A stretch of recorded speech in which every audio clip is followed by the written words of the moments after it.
पश्चिम बंगाल की मुख्यमंत्री ममता बनर्जी ने पश्चिम बंगाल में वक्फ बोर्ड बिल लागू न करने की बात कही, जिस पर अनिल विज ने ममता बनर्जी को आड़े हाथों लेते हुए कहा कि ममता बनर्जी को इसकी जानकारी भी नहीं है। जो वक्फ बिल है वो केंद्रीय कानून है, वो पार्लियामेंट में लागू हुआ है, वो सारे देश में समान रूप से लागू है।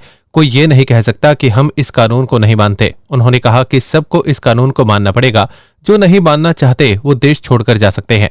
वहीं पश्चिम बंगाल में हो रही आगजनी पर भी अनिल विज ने ममता बनर्जी को खूब खरी खोटी सुनाते हुए कहा कि वहां पर ऐसे दंगा करने वालों को रोका नहीं जा रहा और कुछ लोग चाह रहे हैं कि यहां पर दंगा हो जाए। उन्होंने कहा कि सबको भाईचारा बनाकर रखना चाहिए और जो कानून बना है वहां पर सबको बोलने का मौका मिलता है।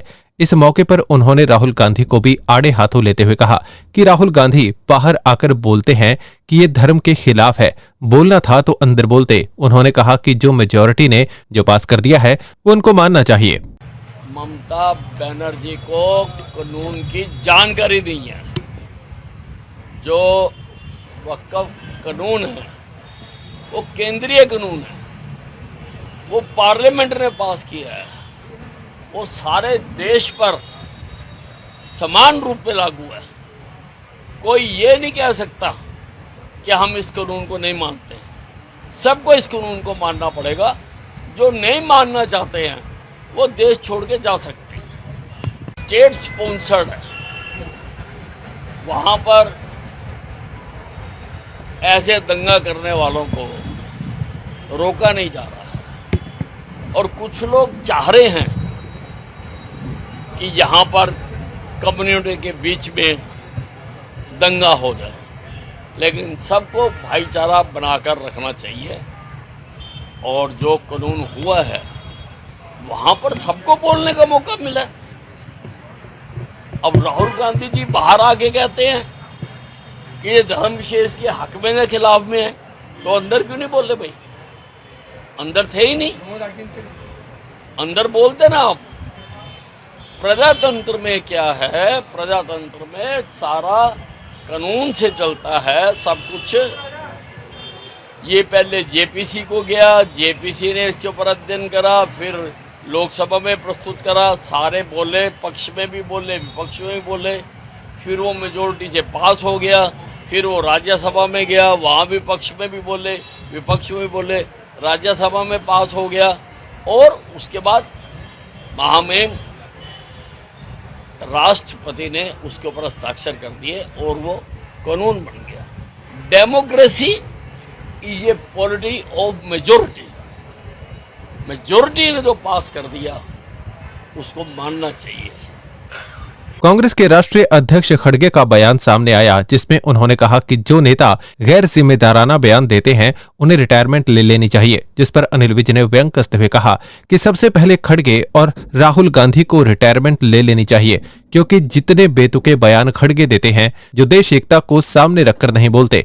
उन्होंने कहा कि राहुल गांधी ने जो कल बयान दिया है वो देश की एकता के लिए ठीक नहीं है, देश की एकता के लिए नुकसानदायक है, उससे दंगे भड़क सकते हैं। ऐसे लोगों को रिटायर करना चाहिए।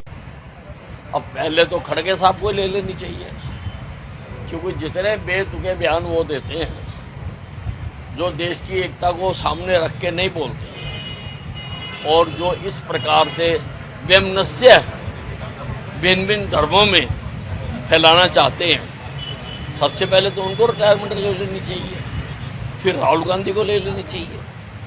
राहुल गांधी ने जो कल बयान दिया है वो देश की एकता के लिए ठीक नहीं है, देश की एकता के लिए बहुत नुकसानदेह है, उससे दंगे भड़क सकते हैं।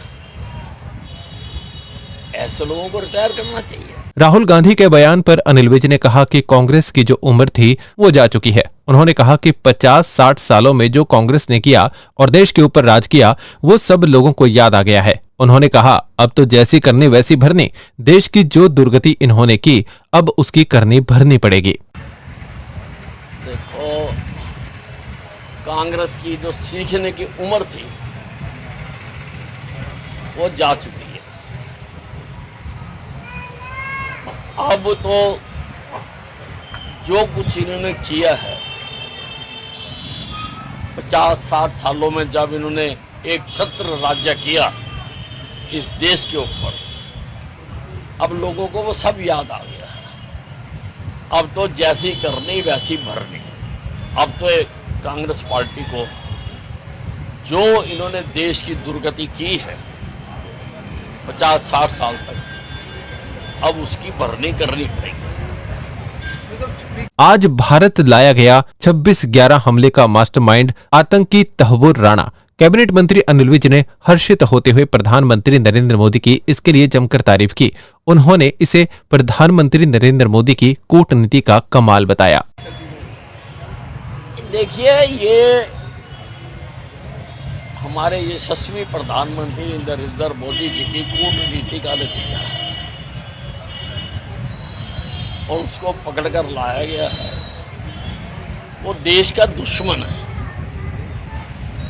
उसने 165 लोगों को वहां पर मरे और कितने ही घायल हुए और कानून उसको सजा देगा।